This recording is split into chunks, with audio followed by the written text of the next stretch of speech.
លោកអឹមជីវ៉ាថាម្ចាស់ brand ល្បីម្នាក់ចង់ទិញសិទ្ធិកម្មវិធី Miss Grand របស់ថៃមកធ្វើនៅកម្ពុជាខណៈមហាជនកំពុងចាំមើលថាជាម្ចាស់ brand មួយណាអឹមជីវ៉ាកាលពីព្រឹកមិញនេះបានបង្ហាញអារម្មណ៍ខឹងសម្បារយ៉ាងខ្លាំងបន្ទាប់ពីមានការបង្ហើបឲ្យដឹងថាកម្មវិធីប្រកួតសម្រស់ Miss Grand International របស់ថៃមានអ្នកចង់ទិញសិទ្ធិមកធ្វើនៅកម្ពុជាដោយអ្នកធានាចង់ទិញកម្មវិធីដែលធ្លាប់មិនឲ្យតម្លៃថ្មីជាច្រើនលើកច្រើនសារនេះត្រូវបានគេដឹងថាជាម្ចាស់ brand ល្បីម្នាក់និងចេញមកកាន់ជំនួសដោយតារាល្បីទៀតផងបើទោះបីជាយ៉ាងណាគេមិនទាន់ដឹងច្បាស់ថាម្ចាស់ brand ដែលមានចិត្តធំមានបំណងចង់ទិញសិទ្ធិកម្មវិធីពីប្រទេសដែលកំពុងឈ្លានពានទឹកដីខ្មែរមកធ្វើនៅខ្មែរទាំងមិនចេះអៀនខ្មែរនេះជានរណានោះទេ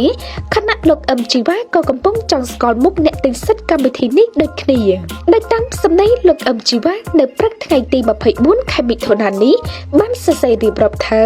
បើកភ្នែកឡើងមានគេប្រាប់អ្នកដែលកាន់ Miss Grand ថ្មីគឺជាម្ចាស់ brand ល្បីម្នាក់ទិញឲ្យតារាល្បីម្នាក់ជាអ្នកកាន់តើពិតទេលោកអឹមជីវ៉ាបន្តថាអ្នកណាកាន់មិនសំខាន់ពេលនេះខ្ញុំចេញមកការពាររាជរដ្ឋាភិបាលរបស់ខ្ញុំ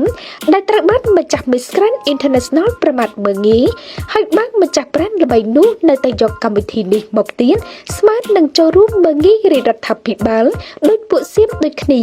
អតីតតារាសម្ដែងរូបនេះបន្តសង្កត់ធ្ងន់ថាអ្នកណាក៏ដោយឲ្យតែកាន់ជើងសៀមទោះជាគ្នាឯងក៏មិនយកយល់ឡើយហើយលោកនៅតែបន្តធ្វើការតវ៉ារហូតកម្មវិធីនេះលែងមាននៅលើទឹកដីខ្មែរ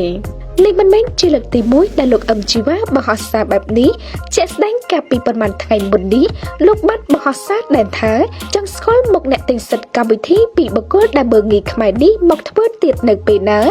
លោកនឹងចាត់ការតាមរយៈការប្តឹងទៅកាន់ក្រសួងវប្បធម៌និងក្រសួងពាក់ព័ន្ធដោយមិនឲ្យកម្មវិធីនេះមាននៅលើទឹកដីកម្ពុជាដាច់ខាតជុំវិញដំណឹងតារាស័ព្ទនេះមិនមែនតែលោកអឹមជីវ៉ាតែម្នាក់ប៉ុណ្ណោះទេមហាជនអ្នកលេខបណ្ដាញសង្គមជាច្រើនក៏ចង់ដឹងគ្រប់គ្នាផងដែរតែបើសិនជាដំណឹងនេះជាការពិតវិញនោះគឺអ្នកគ្រប់គ្រងវិស័យបវរកញ្ញាជាច្រើនពួកគេត្រៀមរួចជាស្រេចក្នុងការទប់ទល់នឹងអ្នកគ្រប់គ្រងថ្មីនេះដូចគ្នា